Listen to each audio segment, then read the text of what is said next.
রোদেলা দিনে ছায়া থেকে বেরিয়ে আমরা অনুভব করি যে সূর্য শক্তি সৃষ্টি করে, কিন্তু কিভাবে এই শক্তি তৈরি হয় দেখা যায়।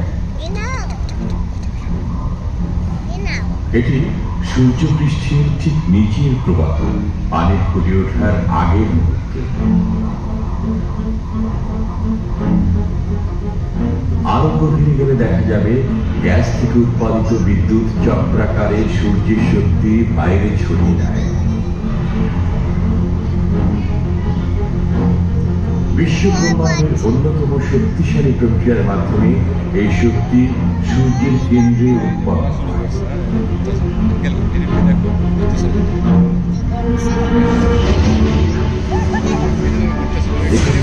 হাইড্রোজেন পরমাণুগুলো ধ্বংস হয়ে হিলিয়াম উৎপন্ন হয় এবং প্রচুর পরিমাণে শক্তি নির্গত হয়।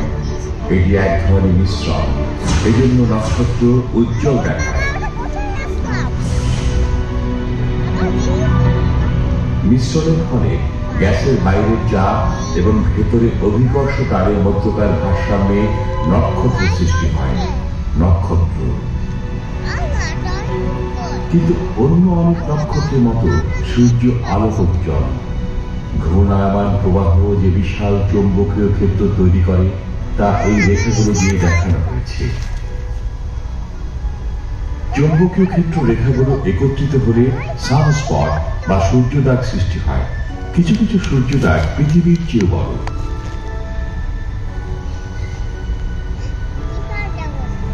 সূর্য থেকে গতিশীল হাওয়া এসে চৌম্বকীয় ক্ষেত্রকে ঘন্টায় 10 লক্ষ মাইল বেগে উড়িয়ে নিয়ে যায়।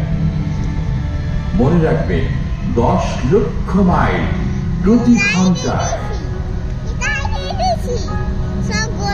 সূর্যের চৌম্বকীয় বিস্ফোরণে প্রচন্ড ঝোড়ো হাওয়া হতে পারে এবং বিপজ্জনক বিকিরণ সৃষ্টি হতে পারে।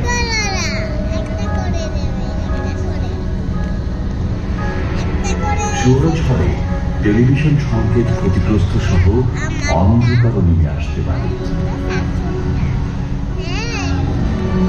ভাগ্যক্রমে পৃথিবীর নিজস্ব চৌম্বকীয় ক্ষেত্র প্রায় সব সময় আমাদের রক্ষা পায়। এই ঝোড়ো হাওয়া কেবল উত্তর এবং দক্ষিণ মেরুতে বইতে থাকে। এর ফলে দেখা যায় আলোর প্রভাব।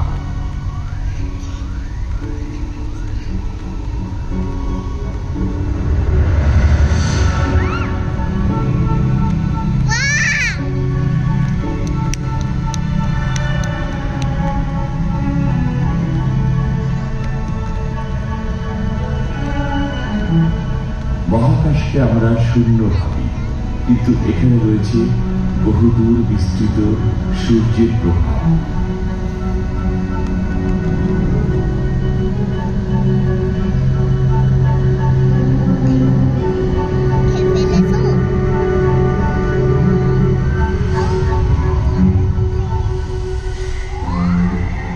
আরেকটি গ্রহ শনি, সেখানেও চৌম্বকীয় ক্ষেত্র রয়েছে।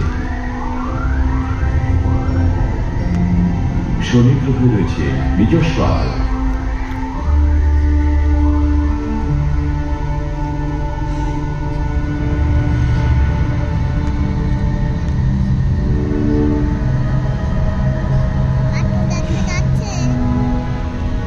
এই রেখাটি পৃথিবী থেকে গেছে। এটি ভয়েজার 1-এর পথ। 1977 সালে এটি উৎক্ষেপণ করা হয়েছিল।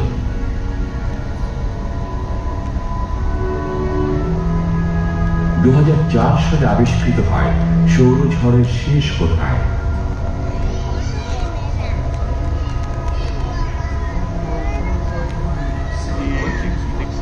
পঞ্চান্নটি ভাষায় প্রশংসিত ভয়েজার নক্ষত্রমণ্ডলীর উদ্দেশ্যে যাত্রা করেছিল।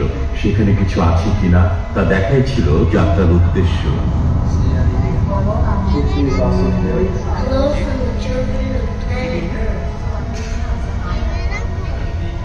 যেখানে যাত্রাপথে নিজস্ব চৌম্বকীয় ক্ষেত্রে সৌরঝড় অবরুদ্ধ ছিল, তার চারপাশ ঘিরে ভয়েজার তার যাত্রা অব্যাহত রাখে।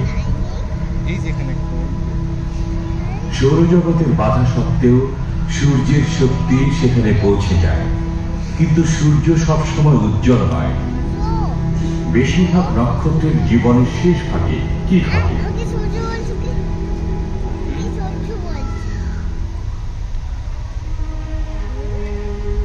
প্রায় 500 কোটি বছর পর ছায়াপথ তার নিকটবর্তী সৌরজগৎ অ্যান্ড্রোমিডাতে বিলীন হয়ে যাবে।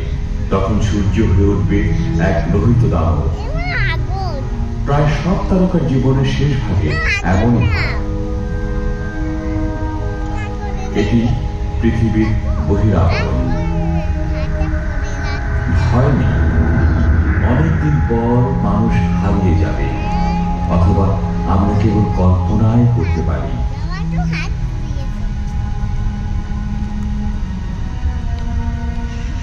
সূর্যের ভেতরেও পরিবর্তন হবে। সূর্যের হলুদ কেন্দ্রটি এখনকার চেয়ে অবিশ্বাস্যভাবে বড় হবে।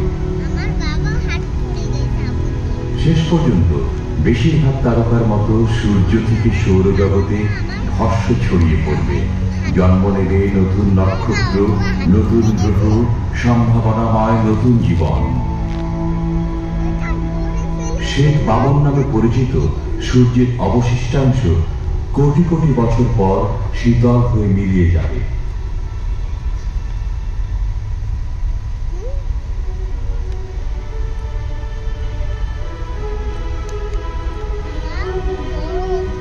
তো আমরা কিভাবে এত সব জেনেছি? অতীতে এগুলোতে কি ঘটেছে এবং ভবিষ্যতে কি ঘটবে বিশ্বব্যাপী বিজ্ঞানীরা নক্ষত্র পর্যবেক্ষণ করে নির্ণয় করেছিলেন।